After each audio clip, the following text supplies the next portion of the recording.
বন্ধুরা, শাকিব খান কতটা প্রতিকূল পরিবেশে কাজ করে চলুন আজকে এই বিষয়ে একটু বিস্তারিত আলোচনা করব। নবাব সিনেমার মুক্তির সময় পরিচালক সমিতির প্রায় সবাই তার বিরুদ্ধে নেমেছিল। সেখানে ছিল প্রায়ত ফারুক, আলমগীর, রিয়াজ এবং নাসরিন সহ আরো অনেকে। ফারুক বলেছিল, কি মনে করে নিজেকে, সে কিন্তু আগুনে পা দিয়ে দিয়েছে। রিয়াজ বলেছিল, আলমগীর বলেছিল boycott Shakib Khan. Password cinema মুক্তির সময় ইলিয়াস কাঞ্চন লাইভ অনুষ্ঠানে এসে শাকিব খানকে প্রকাশ্যে ধমক দেয়, কেন শাকিব খানের পোস্টারে ইমনের ছবি রাখা হলো না।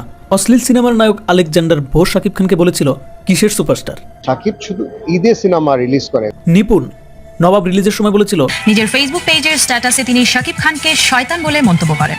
প্রিয়তমা সিনেমা রিলিজের আগে জাজ মাল্টিমিডিয়ার কর্ণধার আজিজ বলেছিল, আপনাদের সুপারস্টার শাকিব খান আর কোনোদিন দাঁড়াতে পারবে না।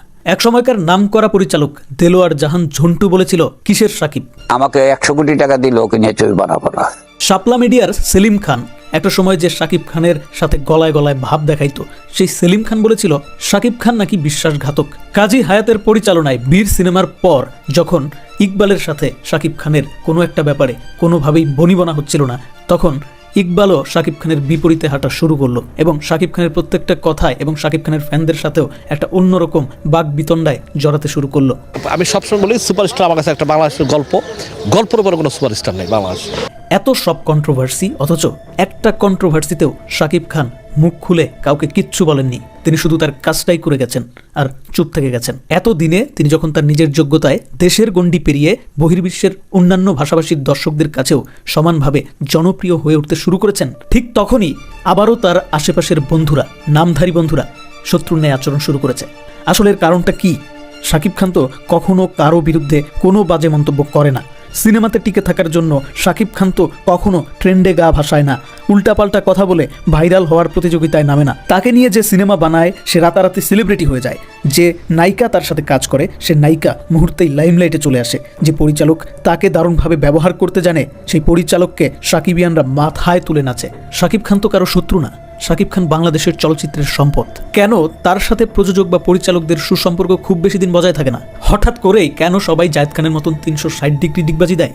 প্রশ্নগুলোর উত্তর একটাই, শাকিব খানকে কেউ আপন ভাবে না, স্বার্থ ছাড়া কেউ কাছে টানে না। সে সবার কাছে সোনার ডিম পাড়া সেই হাঁসের মতো। আর এখানেও সেই কৃষকটার মতো সবাই অনেক লোভী।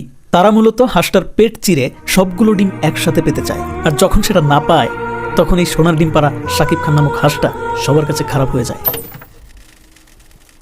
কিন্তু এই সমস্ত সুসময়ের কোকিল, এই সমস্ত সুসময়ের বন্ধুদের, নামমাত্র বন্ধুদের একটা বিষয় মাথায় রাখাটা খুবই জরুরি, খুবই দরকার। সেটা হচ্ছে, সৃষ্টিকর্তা কাউকে হতাশ করেন না।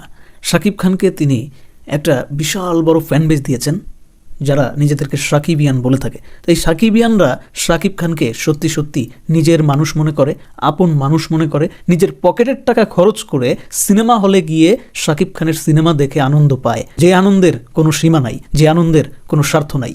তো বন্ধুরা, আমি একটা কথাই বলতে চাই, যতদিন শাকিব খান আছে, যতদিন সাকিবিয়ানরা আছে, ততদিন পর্যন্ত শাকিব খান বাংলাদেশের নাম্বার 1 পজিশনে ছিল, আছে, থাকবে। আর শাকিব খানের আশেপাশে যত নামধারী বন্ধু যতবার আসবে, ততবার তারা তাদের স্বার্থ হাসিল করতে গিয়ে শাকিব খানের কোনো ক্ষতি করতে গেলে নিজেরাই ক্ষতির সম্মুখীন হবে। কারণ সূর্য যতদিন জ্বলবে, সাকিবিয়ানদের ভালোবাসা ততদিন চলবে।